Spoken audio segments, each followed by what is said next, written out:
I haven't started recording. Whoops. Whoops. Hello, if you're watching this. Whoops, sorry everybody. So, if I just started recording, and I've been streaming for about 5 minutes now, but you haven't missed much, and I'm sorry. Here, I'll play the intro music again. Welcome to the joy of coding. Okay, now for the people who are still watching this stream, I apologize for because I'm going to repeat just a couple of things. I really want to look at this bug. I don't know what the network is. Bugzilla being slow. What's Bugzilla doing? Come on. Real quick, back to the agenda. Quick recap. It was our 1 year anniversary, and look at all these episodes we've done, and we're 43 episodes in, and I'm so proud and so happy, and thanks for sticking with me if you've been here with me from the beginning, and if you haven't, if you just joined up, thanks for being here. I really appreciate it. That's first. Second of all, I'm going to do a code review of this test that Jared wrote that ports a Moki test that tests our context menu behaviors. He's ported it so that it will work with E10S. So I've just started looking at that now. And after that, well, we'll see what I'll do. I have no idea what I'm going to do. I don't know what is up with Bugzilla. It's like the rest of it is responding. It's just it doesn't want to pull up this bug. So I guess I'll just not look at that bug for a while, and we'll see if it loads in the background. Wow, sorry for the people. It was kind of an abrupt start of this episode for the recording. I apologize. Okay, so we've only gotten this far into the review, so we're okay. We added these two files, and we've made it so that this test is disabled for Linux GTK2. Oh, here we go. Now it's finally loading.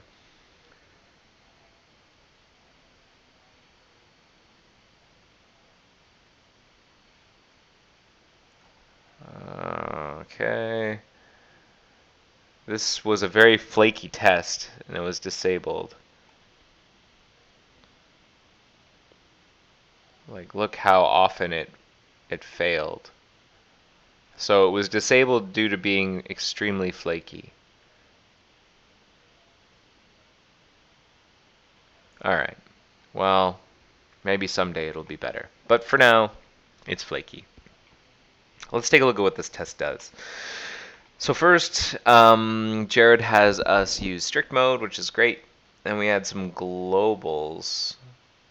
A tab, a context menu, inspect items, and log and fill items. I don't know what this means, but I suspect he's maybe using some of the same techniques from the original version of the test. Yeah, log and fill items is here. Okay.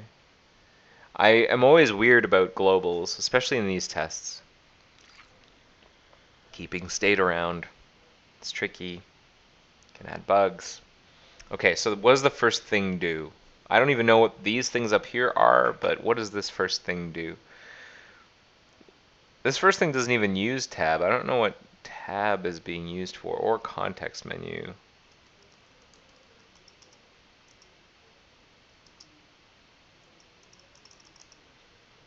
Test context menu. And then what do we do with it? Context, we check its state. And we hide it.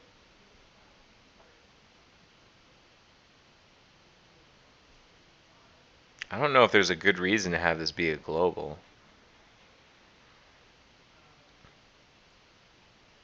And what is log and fill items used for again? Log and fill items. Where's that used?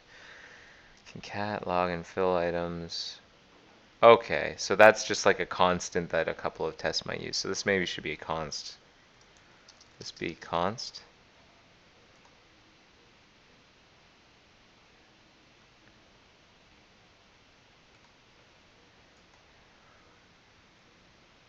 I know that doesn't mean that the array. Well, should we perhaps name this login fill items or something to help indicate that this is kind of like a test constant that will be used in a number of tests. Inspect items. What is that used for? Cat the inspect items.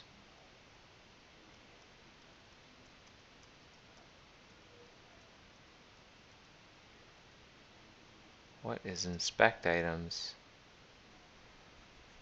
Oh, if I see. If the DevTools inspector is enabled. I understand.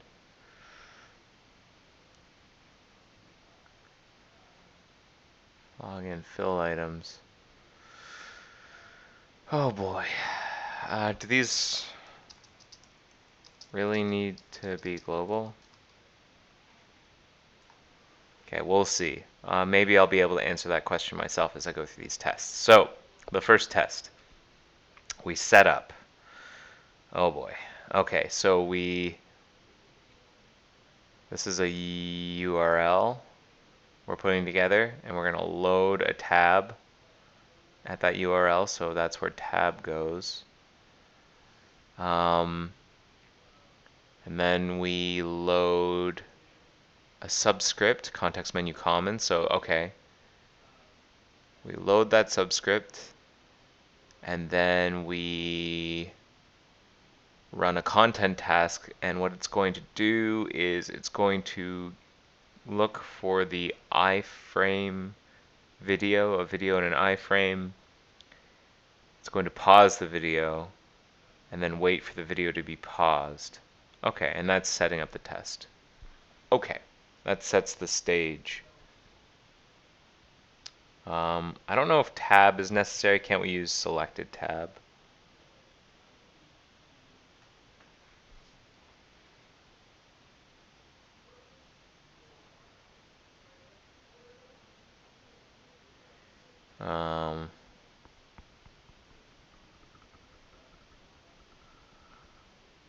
Okay, let's see. Let plain text items. Here's another global plain text items. Where's that used? Test content. Couple places.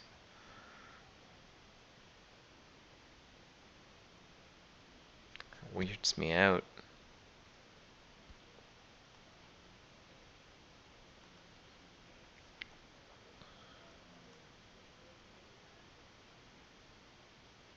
Can we combine? Okay, let's maybe combine.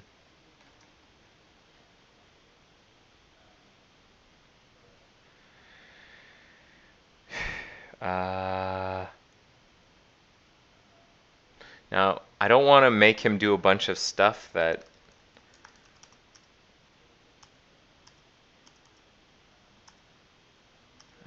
okay. Because he did a good job porting, but we might want to make some small alterations. Can we combine this?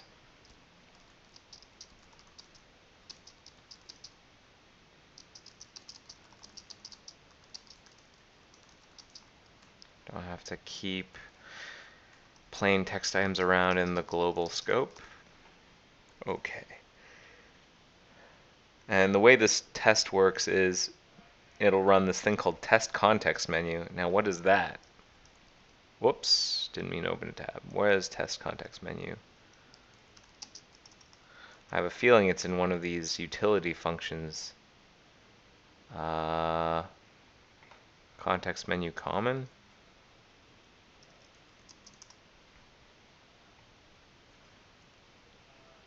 Test context menu. No. No. Okay. Where could it be? Where is test context menu? Maybe it's in this file and I'm just not seeing it. Test context menu. What? Where is test context menu?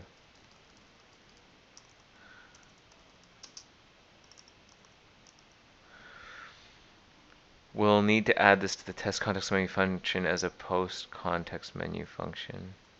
Where is test context menu? Where is it? Where is it?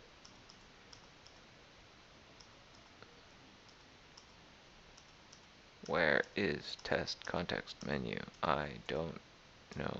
where you are looking everywhere for that function. I don't think it exists. I think Jared accidentally forgot to commit something. No, it's right here. Okay. um, let's see. He did supply it. I just failed to see it until here. Um, let's add a doc string above this function to help describe what it does. So what do we have? We have a selector, menu items, and options. And what we'll do is we'll get the context menu. Does context menu really need to be global? Can't it use its own reference to it? Can't this function use its own reference to it?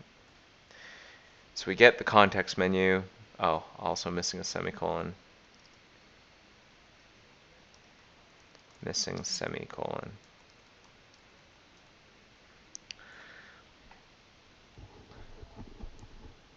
Check to see if the context menu stays closed to start. And then default to centered if no positioning is defined.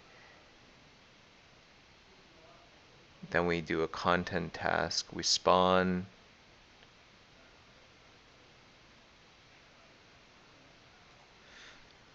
Do we need to use tab here, or can we use G browser selected browser? Will we ever be doing a test for anything except the selected browser? I suspect not. Okay. And what we're passing is the last element selector and a selector. So what he's doing is he selects a thing and then he blurs it if there's a last element selector. And then he chooses another thing and he focuses it. Okay. Last element selector equals selector. Moved focus.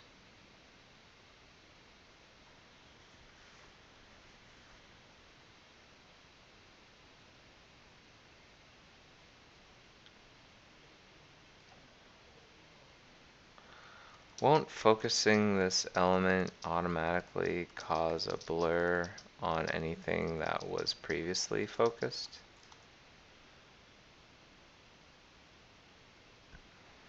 Why do we need to do the blur manually? Is that what the old test did? Dot blur.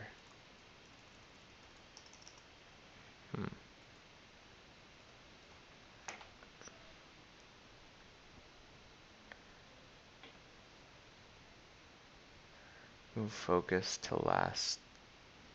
It's a selector, and then if there's a wait for spell check, then what we'll do is we'll run a content task where we load the async spell checker test helper,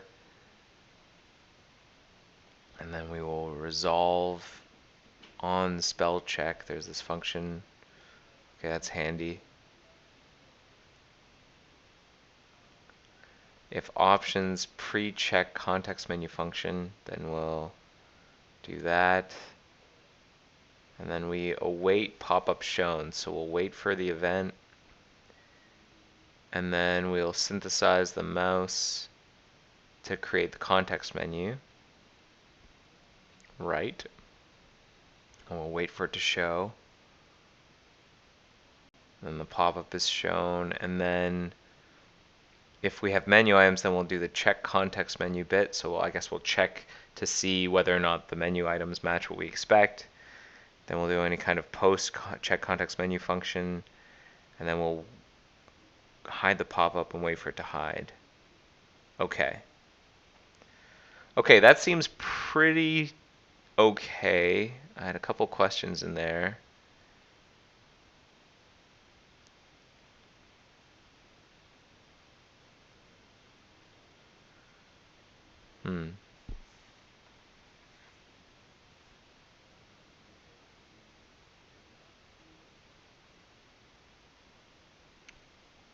Okay.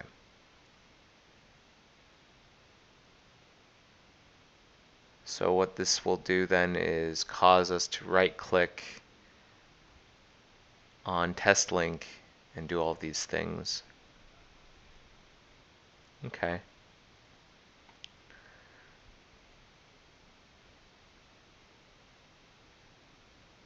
And here we'll right click. So let's make sure that these match what we'd seen before. Link. So here we go. The first test is context open link and tab should be true. Huh, wait. Invoke context menu for next test. Oh, it's for the next one. I see. So this is way better what Jared's got, because like the old test, what it would do is at the end of the first test, it would open the context menu for the next test, which is pretty bad. So if we open one for a link, then we expect to see context open link and tab, context open link. Yep, context open link private, and then a separator, and then context bookmark link, context save link, and then context copy link and context search select, and then, you know, checking for the inspect items. And again, the inspect items are nothing unless the inspect items, we might have these. I understand.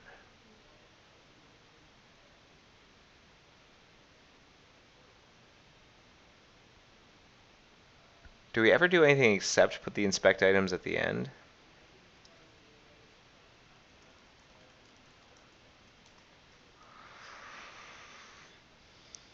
I don't think we ever do anything else.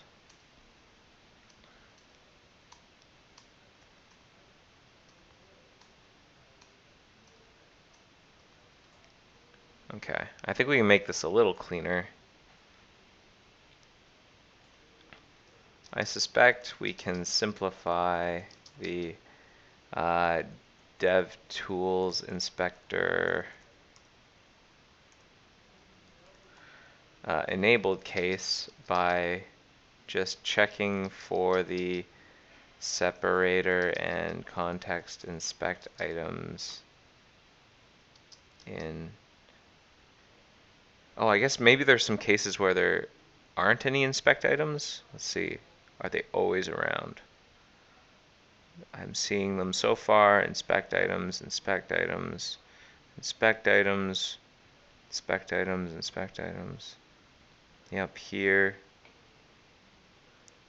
Plain text items. What's plain text items? Maybe. Whoa, I crashed. Interesting. Restore this tab. Luckily all my comments are persisted in the background, but still that was not very pleasant. Plain text items.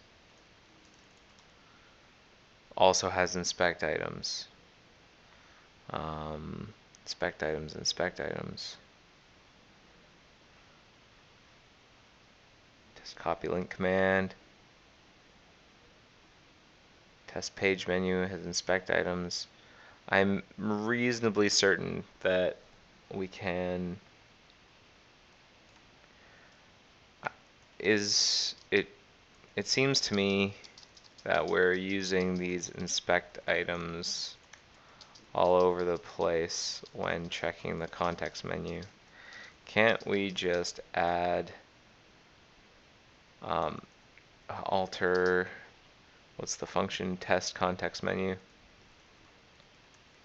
to check for the inspect items array, inspect items if the dev tools inspector enabled pref is set to true. I think that'd simplify things a little bit.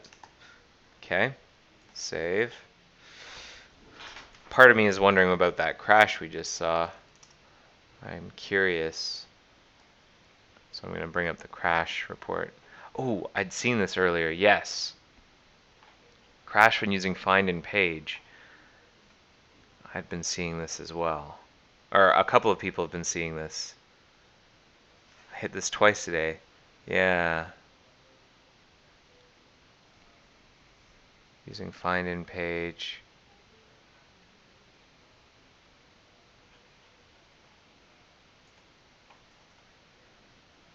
Okay.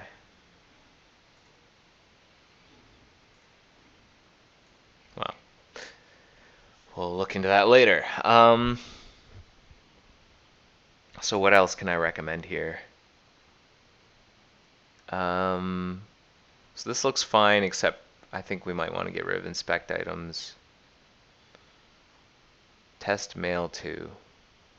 So test mail to is looking for context, copy email, and context search select. Context, copy email, context search select. Okay. Great. And then test image is going to be view image, view copy image contents, view image, copy image contents, copy image, and then a separator, copy image and then separator, and then save image, send image. Yeah, and then set desktop background, view image info. Cool. That looks right. And then test canvas, we're expecting view image, save image, select all. Okay. And then for a video, context menu play, or context media play, context media mute, yeah, play rate, and then 50, 100, 150, 200, playback rate, that looks right. And then hide controls, show stats, full screen, separator, view video, copy video URL, yep, separator, save video, video, save image as, yep, and then looking at these values as well, then send video, cast video is null. Okay. And then we have like an empty array and null. Why? Oh, cast video, I guess we expect it to be empty, I guess. All right. And then test audio and video. Context media play, mute, playback rate, play, mute, playback rate, and then 50, 100, 50, 200. Show controls, copy audio URL, and then save audio, send audio. Great. Great.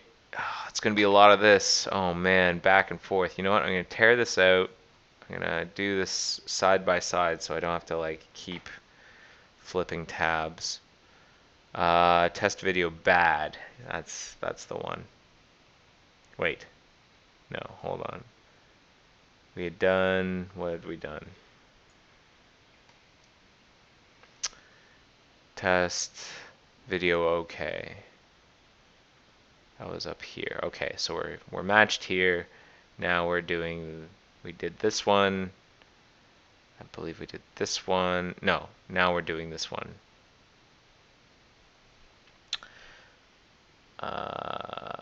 Test video bad. Context menu, media play, media mute, playback rate. All these and false, high controls, show stats, full screen. Video copy video is true. It looks good. Save video is true. Video save image is false. Send video is true. Video is null. Okay, that looks right. Test video bad too. Play, media mute, playback rate, null. All these false. 15, yeah, null. High controls false. Show stats full screen. Yep. This is pretty tedious but necessary work if you're going to do a good review. Gotta make sure. And then iframe, context navigation is null, back, forward, reload, bookmark page is false, true, null. Separators, context save page is true, null. View is false. Context select all is true. Frame null. Context show only this frame, so true. Frame and tab is true. Open frame true. Separator null. Reload frame is true. Separator is null. Bookmark frame is true. Save frame is true. Null. Print frame true. Null. Context view frame source true. True. Null. Null. View source view info. Okay. Video in an iframe. Whew. I think we're almost done here. So context menu plays true. Context menu mutes true. Null. 50 is true. True. True. True. Null. And hide control is true. Show stats true. Full screen true. Null. True. Copy video true. Null. Save video is true. True. Save image. Send video is true. And then cast video is null. Then again, this empty array thing, I don't fully understand. But for the frame, then we have show only this frame true. Open frame and tab true. Open frame true. Null. Reload frame true. Null. Bookmark frame true. Save frame true. And null. Print frame true. Copy frame info true. Okay. Test image in iframe. Okay, copy image content is true, copy image true, so save image is true, send image is true, set desktop background true, view image info true. And then for the frame, showing this frame true, open frame and tab true, open frame true, separator, and then reload frame, separator, and then bookmark frame, save frame, separator, and then context frame image is true, and separator, and then view frame info. All right. And then this one's disabled. Disabled since the spell checker completes before this test is started. So spell checker tests are failing. Okay. But here we have them anyways.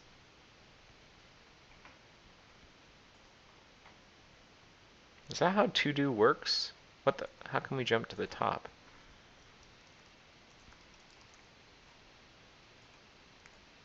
Is that how to do works? Yep, I guess so. Okay. And we return, so we don't actually do any of that testing. Test text area spell check. This is also busted.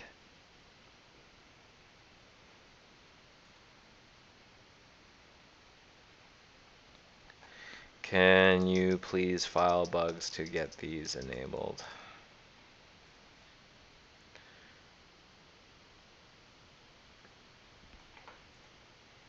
And then plain text.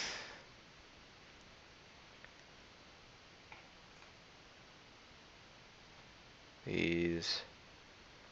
Get this and the spell check bugs enabled. Bugs. Okay, so a lot of these are disabled. Okay, and then we do content editable. Here we are, spell, no suggestions, false, dictionary 2, no.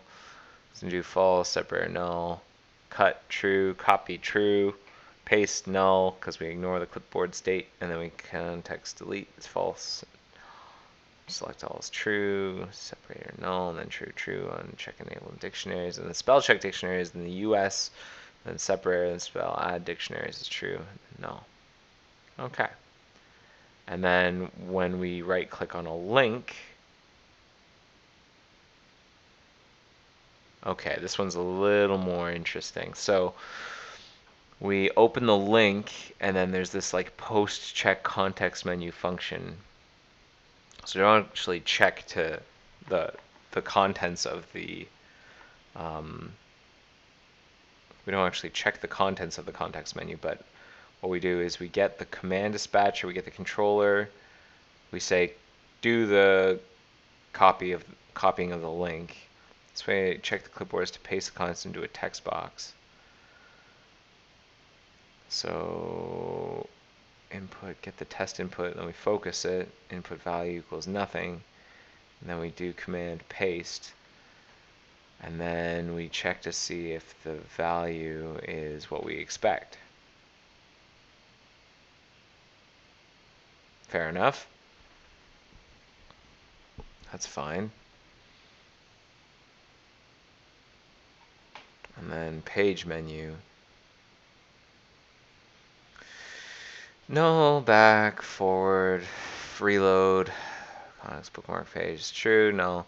Then plain item, whoa, and then we have like a type, an icon, check disabled. Okay, this is a little more complicated. Disabled item, type, icon.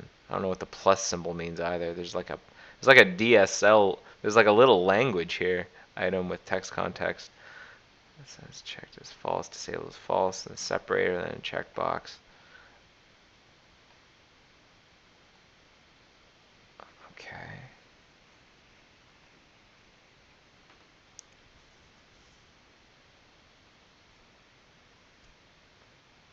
What are we right clicking again? The page menu. And there's a checkbox. Icon, check is true, disable false, and then a separator. Then 3 radio buttons. I don't know what these are, but okay. I'll just assume that the old test and the new test makes sense for now. Item with bad icon. Generated submenu. Yes. False, true, false, false, no. And then separator, and then context save page is true. Goes separator, source, true. Okay. And then there's this like post check context menu function. We get the elements that have generate item ID set to 1 to get the first one. We got the generated Zool menu item. Then we do the command. And then what's the command supposed to be? The page menu is get element test page menu. Has attribute got removed? What? I have generated submenu. I have no idea. Oh, I understand. This is testing the HTML5 menu, like custom menu stuff, where like pages can populate the context menu with their own stuff. I understand what's going on here. Okay. Okay. I feel better with that. And then some DOM full screen. False, reload is true, bookmark page is true. True, null, context save page is true, fully for page false, select all is true. It's true. Okay. And then what we do is we make sure that we're hitting the shift key at the time, and then before we do the context menu check, we say that we set the bool pref to be this, set the char pref to be that, context.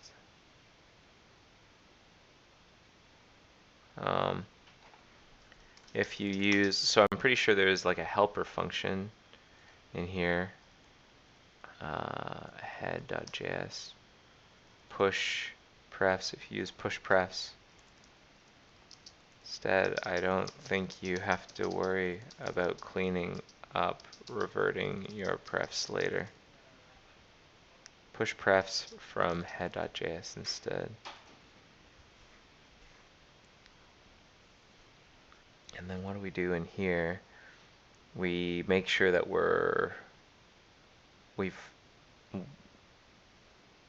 waiting for the full screen change, then we request full screen. Okay.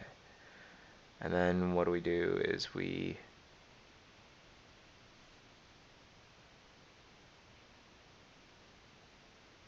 cancel the full screen. Okay. Fair enough.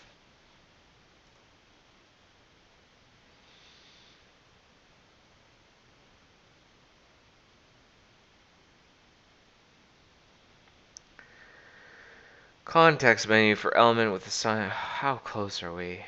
Alright, we're almost there. Back, forward, reload, bookmark page, true, false, true, no, context, right.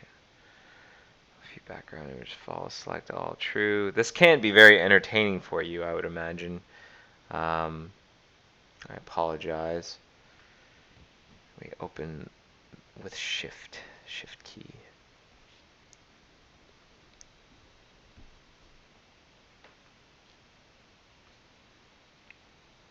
And test select text. For not Darwin, this test is only enabled on Mac. Okay, select all, search select, true. Okay. Pre-check context menu function, select text. Oh, we make sure that we select some text first and then we do the check. Okay. Test select text link.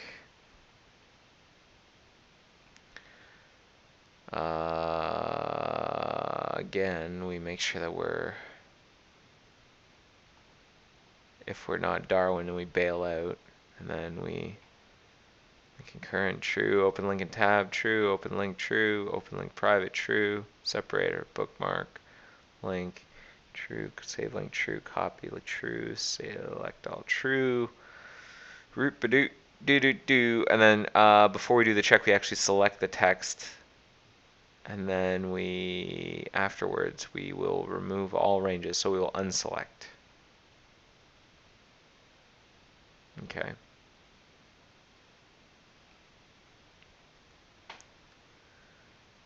Context menu for image link.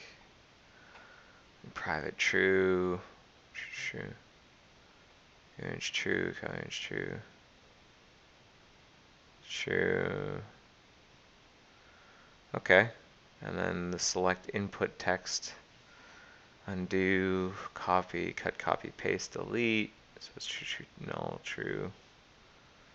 And then null, and then select all, true, search, select true, and spell check enable is true. Okay. Almost there, folks. I think there's like 3 or 4 left. Undo, cut, copy, null, ignore the clipboard. Alright, context is delete is true, then a separator, then select all is true, and then a separator, and then spell check enable is true. Spell checker is shown on input type equals password on this test case.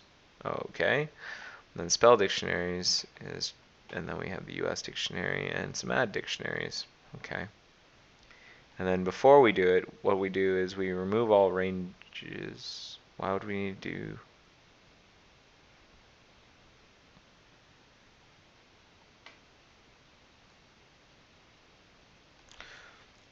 Why is it necessary to remove all ranges first?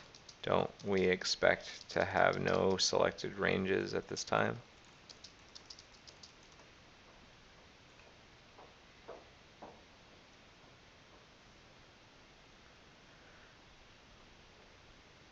Okay.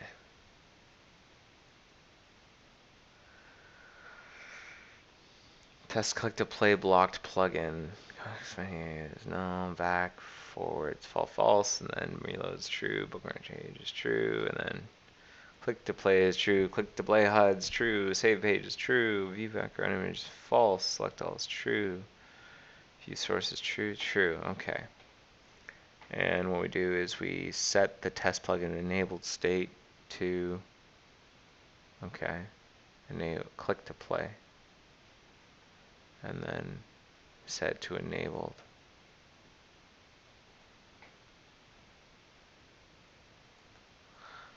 Again, push prefs means you don't need to worry about resetting this pref back to the default. Okay. Oh, we gotta be so close. The image is true. Oh, I wish I had some like side commentary to help entertain you. If you're watching this, this cannot be entertaining, and I apologize. This is how some code reviews go, though. It's all just kind of grunt work, just making sure things make sense. Select is false. Select all is true. My frame is null. Constraint is true. Null. True. print frame. No, and then true on view frame, source view frame info, and then context view source. Looks good. Hey, we're almost there. Context undo. Yes. Okay. No, select all is true. Null, add dictionaries main, true. Hey, and that's it. Okay, and then we remove the tab.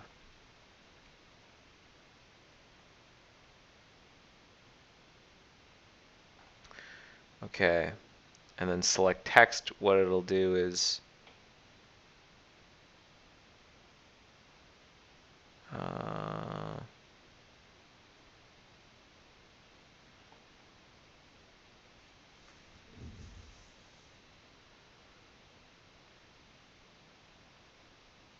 okay. Doc string for this please.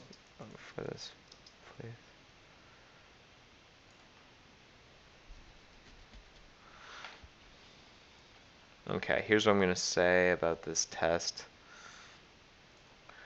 One thing I wonder about is if we should have an array of, should have just a single add task and an array of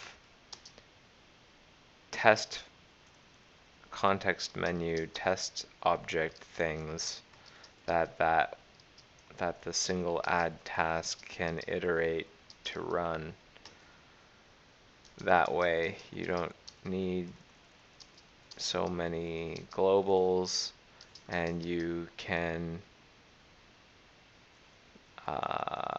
and you don't need to put the cleanup of removing the tab in its own task at the end of the test file. Okay. So I'm going to say this file is reviewed. I have some recommendations, but nothing too crazy. Rest test utils selecting. This is a test function for synthesizing the mouse. Alright, I think I'm okay with that. That sounds like it'd be useful. Log string message.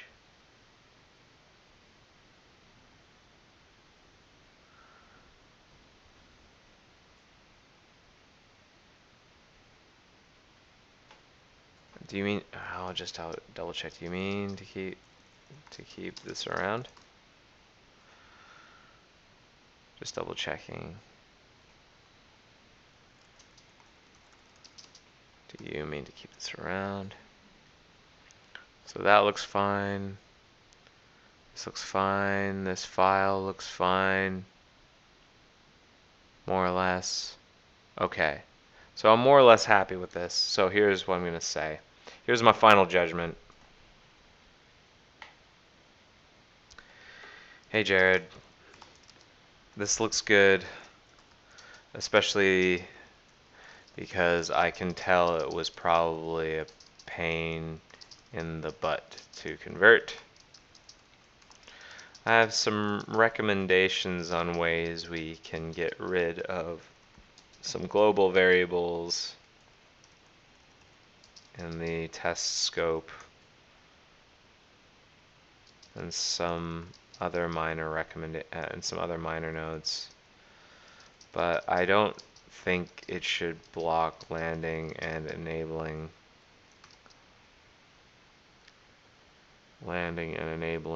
this test. Address the ones you feel are justified, push back against the ones you don't, and please file bugs for the ones that are justified but probably not worth doing right now. Thanks.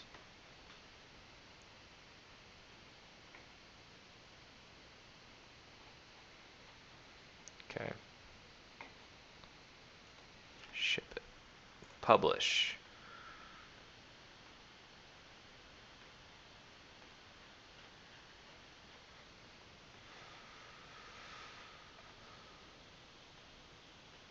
Okay, so that review is done. We did it. Gonna take 5 for a second. Whew. Drink some water. That was a hard one. I maybe should play some sounds to to help to help myself recover. What kind of sounds? Those are always good. I always like this one.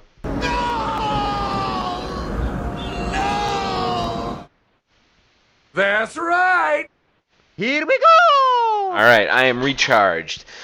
So we just did a big review of a test that was converted. I'm pretty happy with it. No big deal there. And now I have one of two things I want to do now. Like we've got about 40 minutes or so remaining, and what do I want to do? I think I'm going to talk to you about this content session store test failure. And I don't know. This might be a super boring episode for you because I don't know if we're going to be able to write anything for this. This is going to be a lot of thinking and speculation. And it's also possible that we'll work on it a little bit, push a thing to try, and then work on that profiler thing. So what's going on? Okay, there's this patch that I think I had been working on in an earlier episode a while back, where we remove a synchronous message that's sent up from the session store whenever it's initialized in the content process. And that's good because we don't actually need that synchronous message anymore. That synchronous message is used to like send up a kapow object that the parent process was then using to synchronously flush the message queue of like page updates. So like whenever you update something, whenever you're on a web page and you like fill in some form data or you change the scroll position, if your browser shuts down, you want to have that session persisted, then we need to know where the scroll position was and what the form information was. But the thing is that we don't want to like write that to a database or write that to file every time you press a character. So what we end up doing is we batch a whole bunch of messages, updates into like this queue, and every so often we'll send the queue of messages up to the parent and say, okay, here's an update. And for our tests, and for a couple of other things, like if you're closing a tab or something, there are times when you need to like get any queued messages out because the window is going to go away or something. And so we had this thing that allowed us to synchronously, like the content process sent us up a kapow, and that kapow we could like call functions on the kapow, which would synchronously call functions in the child, which would then flush the messages up to the parent. So it was like this hack to flush all messages synchronously up to the parent. And this patch was about getting rid of the mechanism because we don't even use it anymore. We don't use that mechanism at all. There was an earlier episode where we were working on making it so that we can asynchronously flush messages from tabs that close and from windows that close, and that work's been done. So the sync flushing stuff, it's gone. So I thought we could remove this infrastructure, and so I wrote a patch to do it, and I wrote it and I landed it and it bounced because it makes an intermittent orange go very, very, very frequent orange on our test machines. What that means is something that a very strange test failure was occurring due to my patch. And it's very, very odd. And I don't fully understand it yet. And I've been working on this for a while, and it's very frustrating. But the test failure is this leak. Our cycle collector will fail its leak check. The test framework will say that I'm failing a leak check, that I'm leaking something called the base app shell, which is really the thing that I think one exists every time you run the application. It's the thing that is used. It's like the common underlying thing that represents the application. So for Linux, Linux has a base app shell, Windows has a base app shell, OS X has a base app shell, and I think it's like the base implementation of the app shell, which is the thing that runs the application, is my understanding. Anyways, I've been working with this great guy named Ting, who's been investigating what this like what this orange means, what the leak means. And Ting has been saying that one of the problems is that my patch causes it so that we cycle collect far, like a ton of times, do a ton of cycle collection after my patch lands, and that causes events to be queued in strange ways, and then we leak or something like that. But that's like kind of orthogonal to what I want to do. Like, so let's take a look at the patch bug. So this is the thing that landed and then bounced because of the leak. And it's all ready to go, and it bounced. And Ting says, like with my patch, I tend to do, without the patch, we do this much cycle collection. With the patch, we do like a lot more, like almost 100,000 cycle collections, which is like really, really high. It's up from 29,000 cycle collections from earlier. So I'm either causing a leak or I'm like creating lots and lots of cycles. And if you don't know what a cycle is, it's like when a bunch of objects refer to one another, but nothing refers to the objects. So if you're doing simple ref counting, that's a way of like determining that. Ref counting will say, well, if something is referring to me, then don't delete it. But if the things that are referring to me, if it makes this circle and nothing is referring to the circle, then you could have a memory leak because all of those things look like things are referring to them, but it's not reachable. So that's a cycle, and we have this thing called the cycle collector, which scans for cycles and then gets rid of them.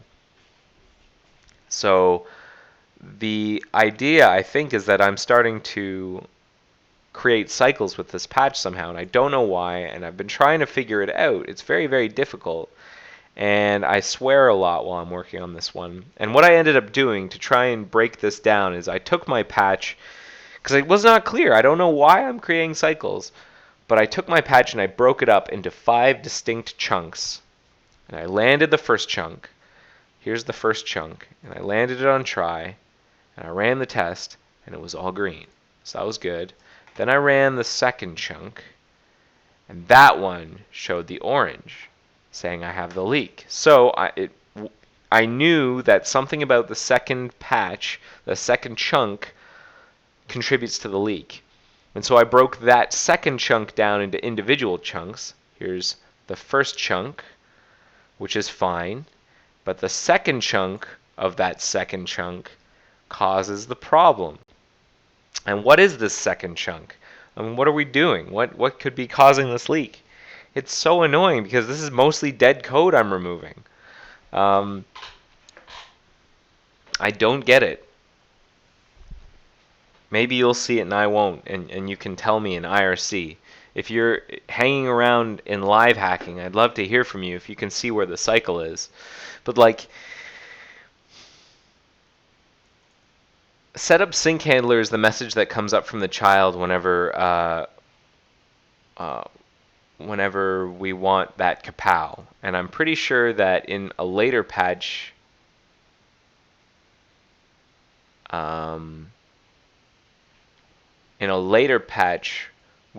like the child is still sending the message. The child is still saying, yeah, we're still leaking. The child is still sending up the message that we're supposed to be responding to here, the session store setup sync handler, but we're not doing anything with it. Another thing to keep in mind is that there is no child. In this case, this is all in the main, like a single process case. So in the multi-process case, we don't leak. We don't seem to leak. We don't seem to create these cycles. So something about this is screwing us somehow.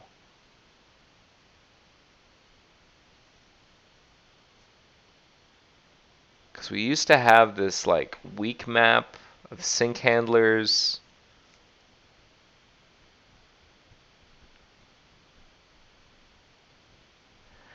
Okay, here's what I'm thinking I'll do. I'm going to put some of this back. So this is what was causing the problem, and now I'm going to put some of this back. What I'm going to put back are the message handlers for the setup sync handler, so the parent will respond to it again. This call right here, this call right here, and then I'll use this sync handlers bit to, and we'll hold on to the sync handlers. I won't put back the latest message ID thing. I'm gonna not make that part of this, and we'll see if it's just this sync handlers business that's causing the leak. So where am I? I'm at chunk 22. Right, and I was in the middle of doing what I just described. So I have all these uncommitted things. So I'm going to undo the changes I had made to session store. So we're going to put those messages back.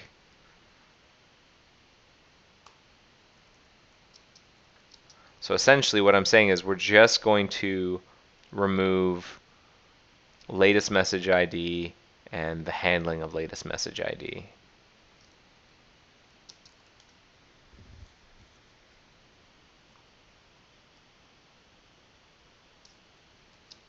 I should just revert all. Okay. And then, so now inside tab state,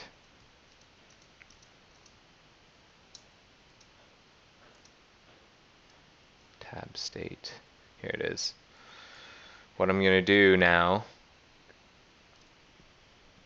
excuse me, is I'm going to get rid of this latest message ID thing, and we're not going to use it anymore. We're just going to get rid of that latest message.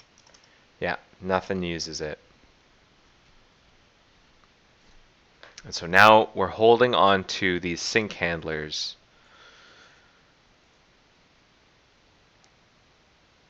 I wonder,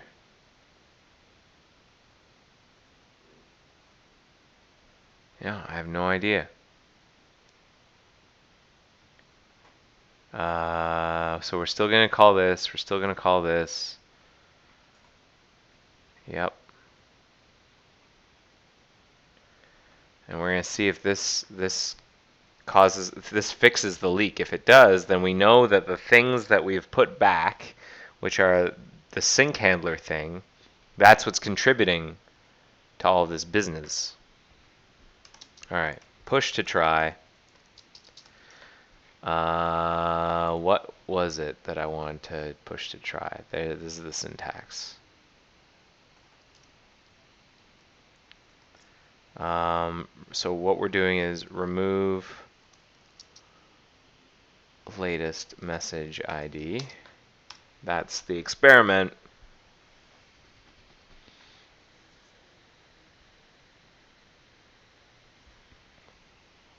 That's one experiment.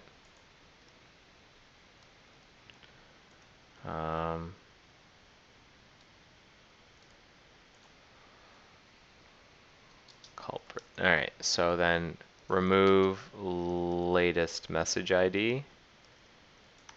That'll be this one. And then can I break this down even further? Can I remove latest message ID?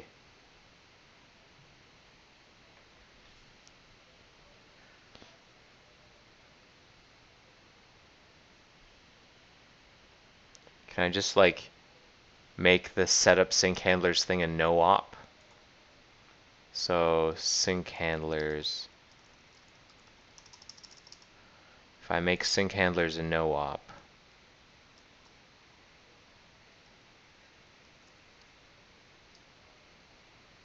make sync handlers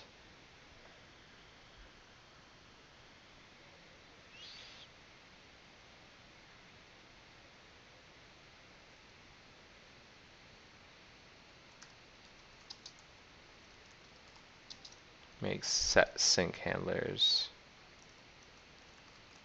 a no op. And then what's the last one? And then the last one I think will be to just get rid of the call setup sync or set sync handler.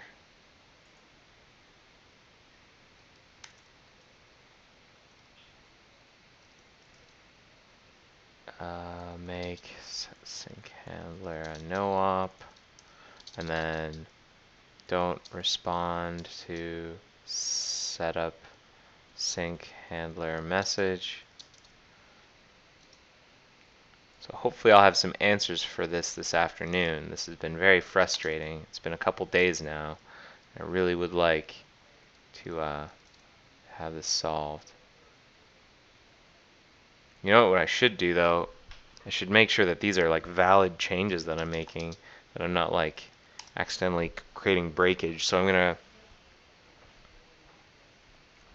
probably should have done that for the other one. I'm gonna gamble for those, but for this one I'm just gonna run a quick smoke test. Just test. Just I'm gonna see if I pass a bunch of these. I'm not gonna let it run through the whole thing, but if I pass a bunch, that makes me feel better. That I haven't got like syntax errors or something.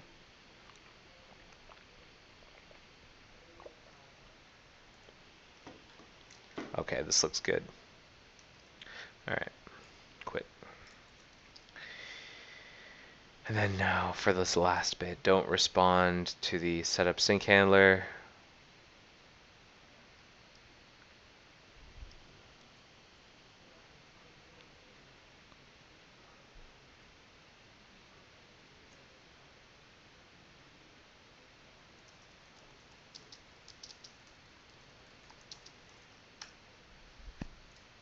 And then I'm gonna like don't listen to the setup sync handler message.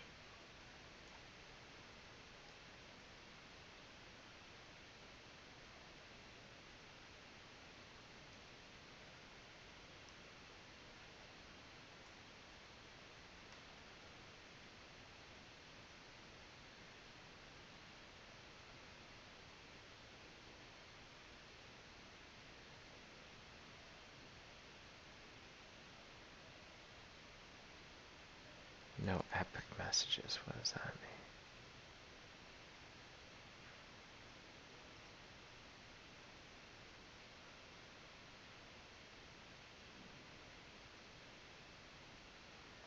It has epic. Okay.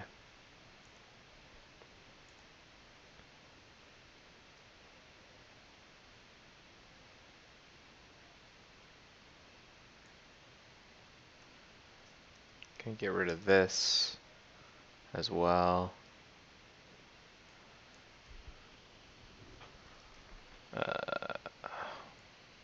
Just little bits and pieces we can break it down. Don't listen for setup sync handler on closed.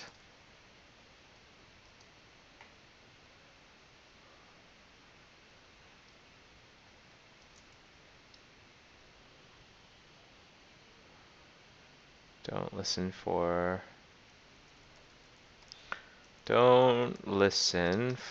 setup sync handler message on close. And then it's don't listen for it at all.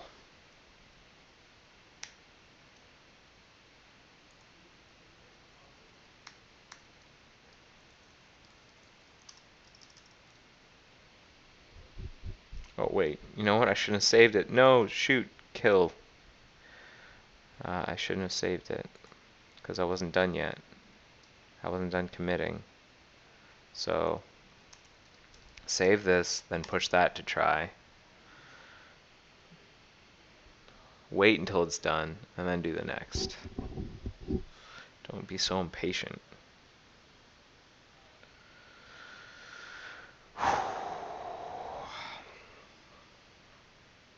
So, making heavy use of try. That's how we get our information. Okay. Got what we wanted there.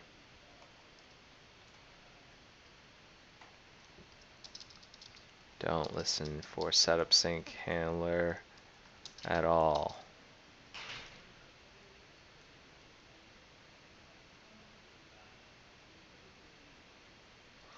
So, get rid of this.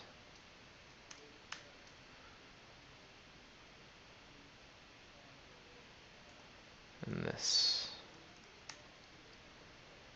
Sync handler. That's the last one.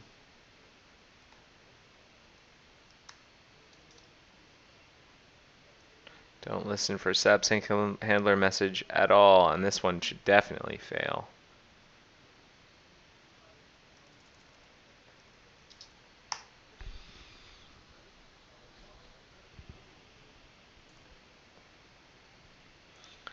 Alright, so we're going to wait for that data to come back in. It'll probably be this afternoon after this episode is over. I'm looking at it now. Look, it's 2:11. My brain feels like mush after that long review. Normally I'd take like maybe a break after something like that. I've done this sort of investigatory pushing. I think what I'm going to do actually, now that I think about it, is I'll probably going to call this episode a little bit early. I'm feeling pretty tired. Like I need to relax a little bit, space out, maybe just take a short rest. And I don't feel like I would be doing you much of a favor by showing you me resting. So I think I'm going to call it here. I think that was, I don't know if it was my best episode. I did some reviewing, and I just did a bunch of this stuff. I didn't get around to the profile dumping work. I swear I'm going to get back to it. Joel Marr, if you're watching, I'm going to get to it. Okay, so I know this wasn't maybe the most exciting episode, but please rate it regardless. There's a link here inside the agenda to rate this episode and let me know what you thought. Maybe I could make it better. Who knows? Maybe this episode was amazing and I just don't know it. Maybe you should be seeing, maybe you want to see me doing more of those long slog reviews. Maybe that's interesting. So let me know. Rate this episode and tell me what you thought. You know, what do you need? What do you want? What do you want to see? And I'll happily deliver. So click this link. Click the link. It should be everywhere around here. Maybe on Air Mozilla, it's in the additional links section again. It's definitely in the agenda. If it's on YouTube, it's in the description. Click the link. Let me know what you think. That's a rhyme. Thank you again so much for watching episode 43 of The Joy of Coding. I'm sorry I didn't have more energy. My stamina just wasn't into it. We're bringing it down 15 minutes early, but that's not so bad. It's better than watching me snore for 15 minutes. So I'm going to go take 5, maybe get a cup of tea or something to relax, and then I'm going to get back to work. And who knows, maybe I'll have more information from those try pushes soon. If you're interested in following along, let me put a link to my notes on that where I'd put all those like try push links. I'm going to put that in the agenda if you wanted to follow those. I'm going to put that here. Content session store. Well, bam. So you can follow along there as those try pushes come in, and maybe we can figure out where that cycle is coming from. All right. That's it. That is what I'm doing. Thank you so much for watching episode 43 of The Joy of Coding. I had a perfect sound, but it's not working. It's not working. Everything's falling apart. Come on. Restart. Reload. Here it is. I can't do my work! Too tired. I can't do my work! You all?